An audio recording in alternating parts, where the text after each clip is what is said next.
Tema kita, menerima secara baru adalah menghapus dosa.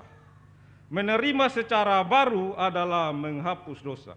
Kalau kita melihat dalam Injil Lukas pasal 15, ada 3 perumpamaan yang turut-turut yang memberikan arti yang sama. Pertama tentang domba yang hilang, kedua tentang dirham yang hilang, yang ketiga tentang perumpamaan tentang anak yang hilang. Ketiga perumpamaan ini punya tujuan yang sama, tetapi semakin dipertegas dari perumpamaan yang satu ke perumpamaan berikut, sampai perumpamaan yang kita pelajari pada pagi hari ini. Maknanya semakin dipertegas, tujuannya semakin dipertegas. Di sini kasih Bapa yang mau ditunjukin. Kalau kita melihat dalam ilustrasi ini, perumpamaan ini, kadang-kadang kita menyoroti tentang kelakuan si anak. Tetapi paling intinya di sini mau disoroti adalah kasih Bapa. Kalau kita melihat dari 3 perumpamaan ini, menunjukkan bahwa semua yang hilang, menunjukkan ada nilai yang sangat tinggi bagi pemiliknya. Baik itu kambing yang hilang, dirham yang hilang, anak yang hilang, semuanya mempunyai nilai yang tinggi bagi pemiliknya. Sehingga ketika hilang, pemiliknya tidak bersuka cita. Pemiliknya ingin supaya yang hilang itu ditemukan kembali. Nilai kita manusia sangat tinggi.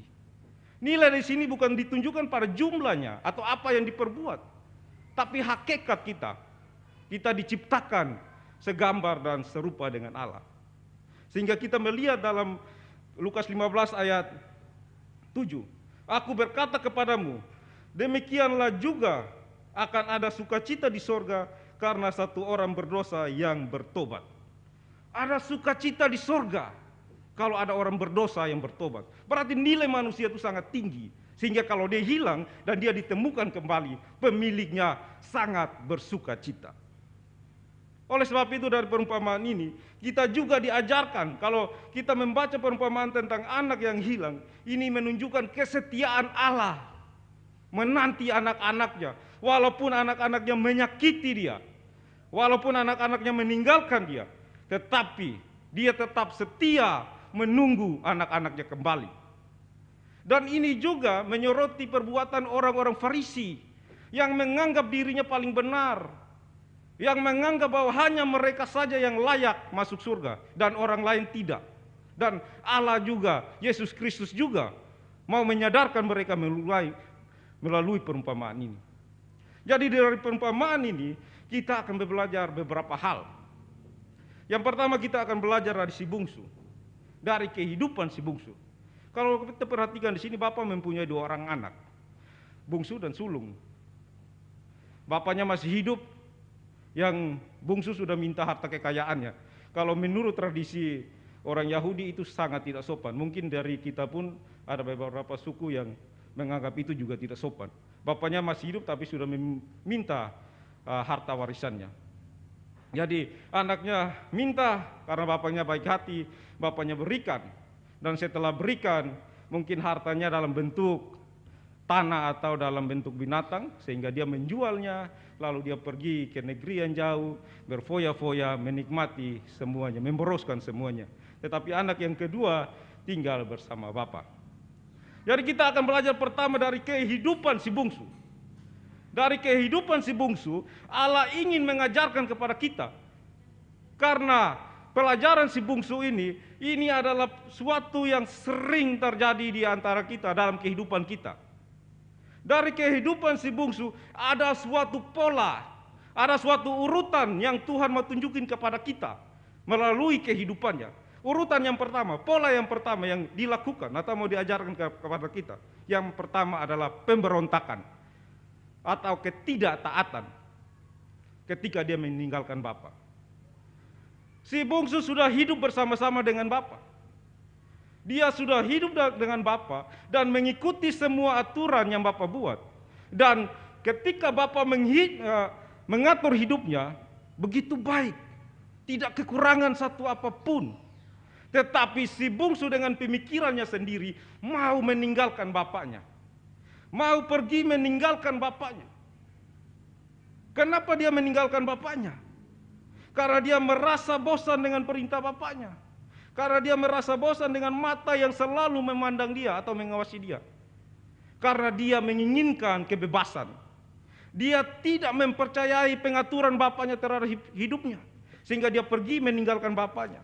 Ia merasa dirinya sudah mampu untuk mengatur hidupnya sendiri tanpa bapak lagi. Ia meninggalkan bapa demi kenikmatan dunia yang membawanya dalam kehancuran. Kita pun terkadang seperti itu. Kita meninggalkan Tuhan karena bosan dengan setiap aturan, atau kita tidak mau mengikuti setiap kebenaran firman Tuhan. Dan ketika kita sudah tidak mengikuti kebenaran firman Tuhan, melangkah di luar itu, berarti kita sedang dalam tahap pemberontakan terhadap Bapa. Dan kita melihat di sini pola yang kedua yang mau Tuhan ajarkan. Pemberontakan, pertama pemberontakan, yang kedua adalah kehancuran. Di mana ada pemberontakan, pasti terjadi kehancuran. Ini yang terjadi oleh si bungsu. Dia memberontak terhadap Bapa, dia tidak taat kepada Bapa, dia pergi jauh. Karena dia merasa mampu hidup di luar Bapa. Tetapi apa yang terjadi? Bukan lebih baik, malah hidupnya hancur. Terkadang kita berpikir seperti itu. Hidup di luar firman, pikir lebih baik. Ternyata ketika kita hidup di luar kebenaran firman Tuhan, bukan hidup kita lebih baik, maka malah sebaliknya, semakin hancur, semakin rusak. Jadi lebih baik hidup dalam kebenaran firman Tuhan. Karena firman itulah yang terus memagari hidup kita, supaya hidup kita berkenan di hadapan Tuhan. Firman-Mu pelita bagi kakiku dan terang bagi jalanku. Artinya tanpa firman, gelap gulitalah hidup kita. Kita tidak tahu apa yang depan, salah benar, tarbak terus. Oleh sebab itu, inilah yang terjadi. Kehancuran. Ketika dia tidak taat, maka kehancuran yang terjadi. Seperti manusia pertama juga, Adam dan Hawa. Ketika tidak taat, maka manusia jatuh ke dalam dosa. Jadi faktor tidak taat ini sangat penting. Karena ketidaktaatan membawa kita dalam kehancuran. Ini yang dilakukan oleh si bungsu. Ketika dia hidup di luar Bapa, maka disitulah kehancuran terjadi. Disitulah dia hidup dalam dosa. Keadaan berdosa adalah keadaan di mana kita meninggalkan Allah dan menjauh darinya. Keadaan berdosa adalah keadaan yang serba kekurangan. Keadaan berdosa adalah keadaan yang selalu tidak puas. Keadaan berdosa adalah keadaan yang kacau balau. Keadaan berdosa adalah keadaan yang hilang atau mati. Ini yang dirasakan oleh si bungsu. Ketika dia menjauh dari Bapa, dia memisahkan dirinya dari Bapa, kehancuran yang dia alami. Dikatakan di situ, mau makan saja susah. Bahkan mau makan makanan babi pun susah.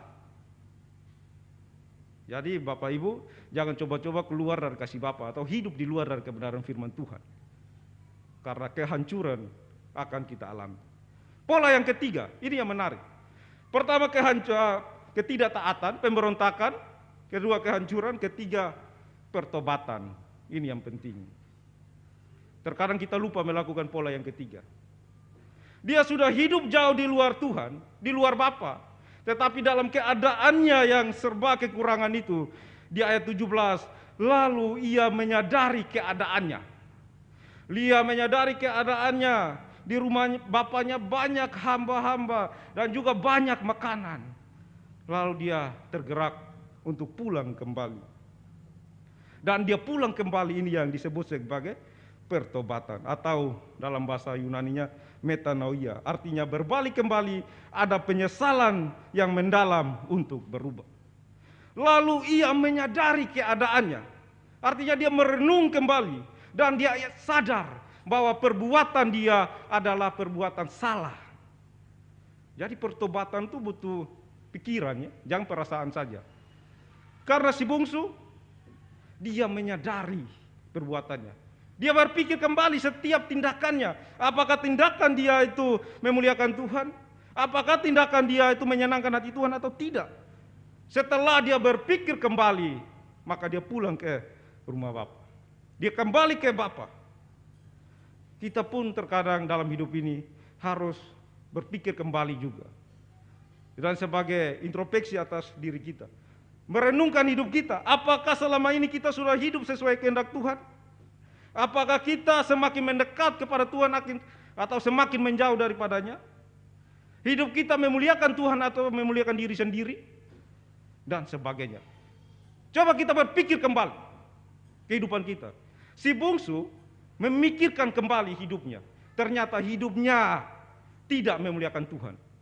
Hidupnya berdosa sehingga dia mau kembali ke rumah Bapa. Dan dia kembali. Di sini, setelah dia merenung dan dia mengambil suatu keputusan untuk kembali. Ia sadar dosanya dan dia mengambil keputusan. Tidak ada gunanya, Bapak Ibu Saudara-saudara, kalau kita tahu itu dosa, tetapi tidak mengambil keputusan untuk meninggalkan dosa tersebut. Contohnya, kita sudah tahu menyembah berhala itu hal yang salah. Kita sudah tahu kalau menggunakan jimat-jimat hal yang salah. Contoh ya. Tetapi kita tahu itu dosa. Tetapi kalau kita tidak mengambil keputusan untuk meninggalkannya, maka kita juga akan hidup tetap dalam dosa. Tetapi si bungsu ini, setelah dia menyadari semua keberadaannya, maka dia mengambil suatu keputusan yang tegas kembali ke rumah Bapa. Jadi dia meninggalkan kesengsaraan itu, dia kembali ke rumah Bapa. Ini melakukan suatu keputusan yang tepat. Terkadang Tuhan mengizinkan sakit penyakit penderitaan supaya menyadarkan kita tentang keperdosaan kita. Si bungsu dalam keadaan berdosa, menderita baru disadar atas kesalahan. Kalau kita melihat dari perjanjian lama, bangsa Israel dibuang ke Babel karena dosa kesalahan. Tuhan membuang mereka ke sana supaya mereka mengintrospeksi diri mereka, supaya mereka hidup baik, supaya mereka hidup lebih taat kepada Tuhan. Sehingga generasi yang masuk ke tanah perjanjian adalah generasi-generasi yang hidup sesuai dengan kehendak Tuhan.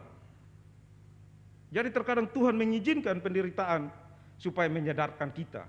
Jadi kalau kita mengintrospeksi diri kita dan kita melakukan pertobatan, maka kita akan dipulihkan. Dan pola yang berikut adalah pemulihan.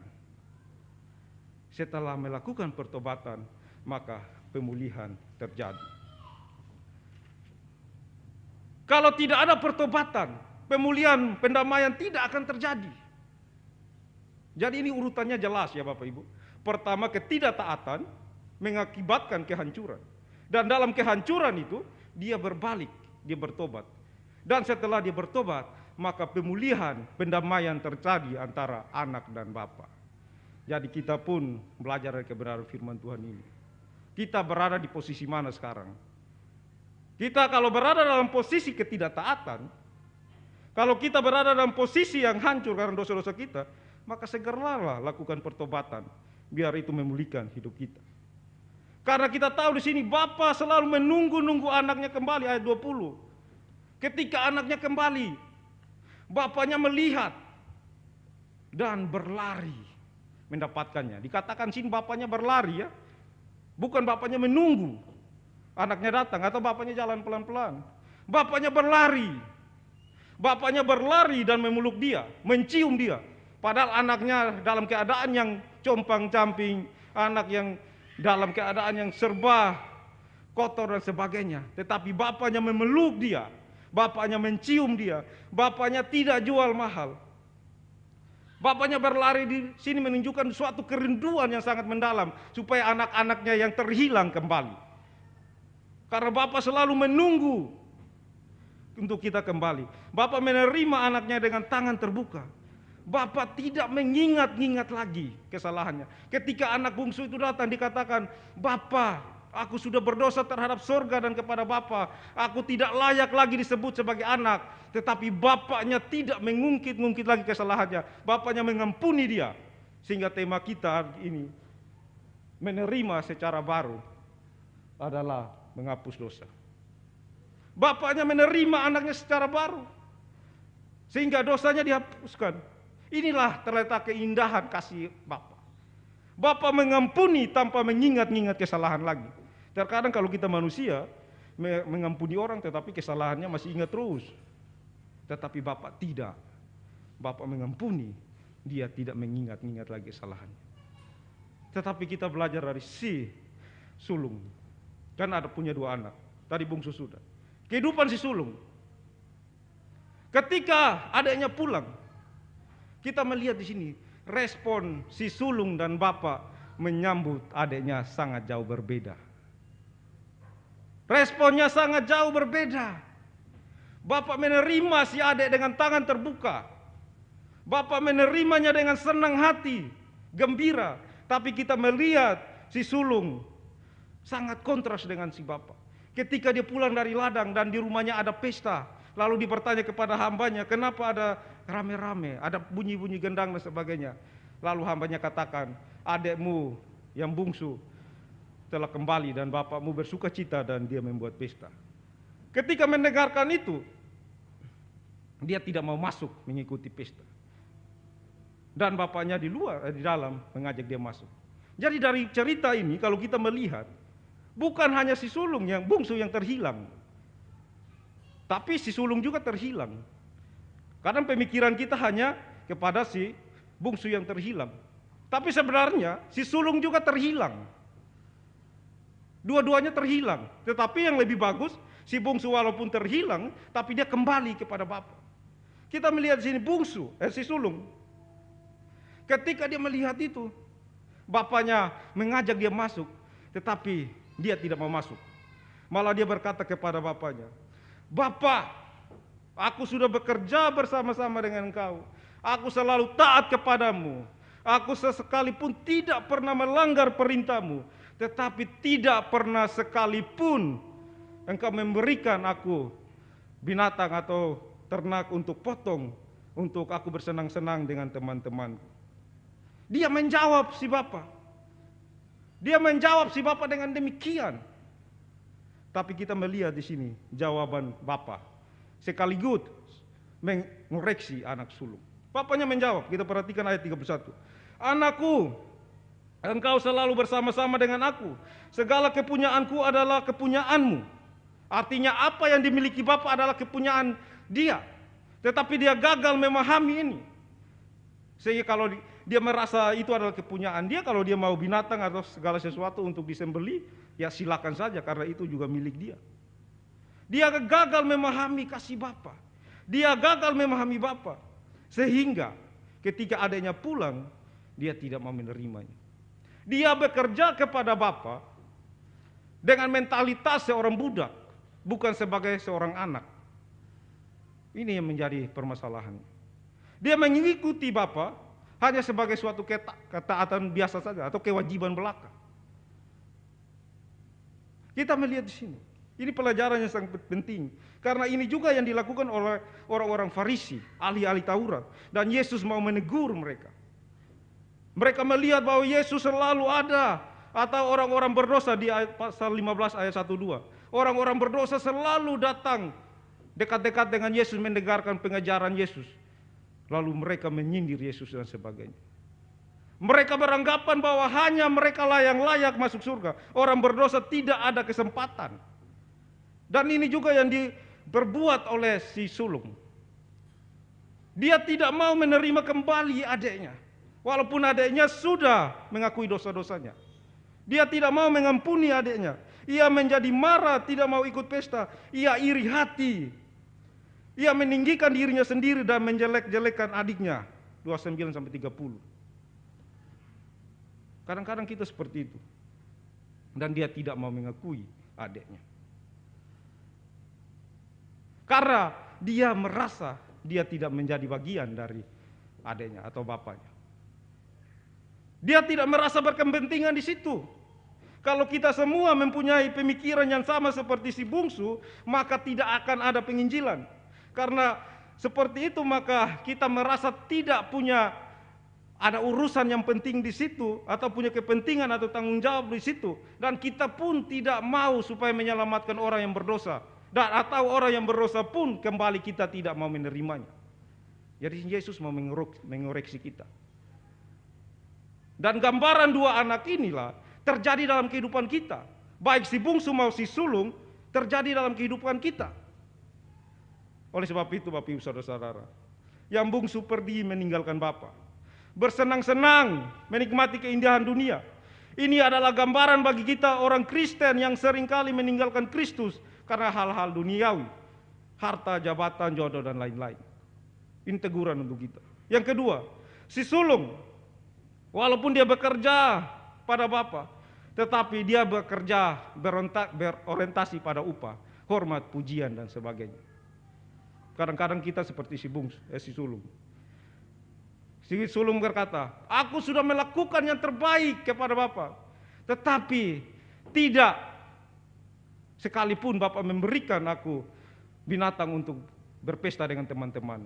Kita berkata, aku sudah melayani dengan baik di gereja, aku sudah banyak berkorban, tetapi kenapa orang lain memperlakukan aku seperti ini? Kenapa aku diperlakukan seperti ini? Dan sebagainya. Itu artinya Anda bekerja tapi orientasinya pada upah, pujian, hormat, dan sebagainya. Dan si sulung itu pemikirannya seperti itu. Oleh sebab itu, melalui firman Tuhan ini kita mau disadarkan. Kita harus punya pandangan seperti Bapa, yang mau menerima setiap orang yang datang mengaku dosa. Kita harus punya pandangan seperti itu. Bapa mau menerima siapa saja yang mau kembali. Bapa mau menerima, tapi masalahnya kita mau datang atau tidak. Bapa selalu menunggu, tetapi masalahnya kita mau datang kepada dia atau tidak. Selagi Bapa masih memberikan waktu, gunakanlah. Kita sudah tahu Bapa dengan sabar menunggu, menanti kita kembali. Tetapi kita yang tidak mau, kita tidak mau merespon itu kebaikan Bapa. Dikatakan di sini Bapa tergerak karena belas kasihan. Artinya dia memberikan sesuatu yang tidak seharusnya kita terima, tetapi Bapa berikan. Itu namanya belas kasihan. Seharusnya kita tidak menerimanya, tetapi karena belas kasihan Bapa memberikan. Oleh sebab itu, melalui perumpamaan ini, firman Tuhan ini, marilah kita mengintrospeksi diri kita. Ada seorang ateis dan orang Kristen, mereka berdebat. Orang ateis tentunya tidak percaya, beranggapan bahwa surga itu adalah menunjukkan suatu lokasi, tempat. Dan orang Kristen tersebut, dia tidak mampu, kehidupannya ya biasa-biasa saja, bisa dikatakan orang miskin. Lalu mereka ngobrol-ngobrol. Orang ateis itu mengolok, engkau miskin, bagaimana engkau bisa sampai ke surga? Bagaimana engkau bisa masuk ke surga? Engkau tidak ada duit atau tidak ada biaya untuk masuk ke surga. Dia mengolok-olok orang miskin. Lalu orang miskin tersebut berkata, siapa bilang ke surga itu butuh biaya banyak? Siapa bilang ke surga itu jauh? Ke surga itu mudah dan dekat. Penasaran dia. Ya kata orang Kristen, ke surga itu hanya 3 langkah. Hanya 3 langkah sampai. Lalu dia berkata, langkah yang pertama, bertobat. Langkah yang kedua, menerima Yesus dengan sungguh-sungguh. Dan langkah yang ketiga, engkau akan menerima kehidupan yang kekal. Mari kita bersatu dalam doa. Allah Bapa di surga, terima kasih buat kebenaran firman Tuhan. Biarlah kami diteguhkan kembali oleh kebenaran firman Tuhan ini. Biarlah kami boleh merespon kasih Bapa dengan sungguh-sungguh. Jika saat ini kami sedang tidak taat, kami sedang memberontak terhadap Engkau, mampukan kami supaya kami kembali kepadamu Tuhan. Mampukan kami Tuhan supaya kami boleh hidup lebih berkenan kepadamu Bapa di surga. Ampuni kesalahan kami Bapa di surga. Biarlah kebenaran firman Tuhan ini boleh mengintrospeksi hidup kami. Dalam nama Yesus hamba-Mu berdoa. Amin.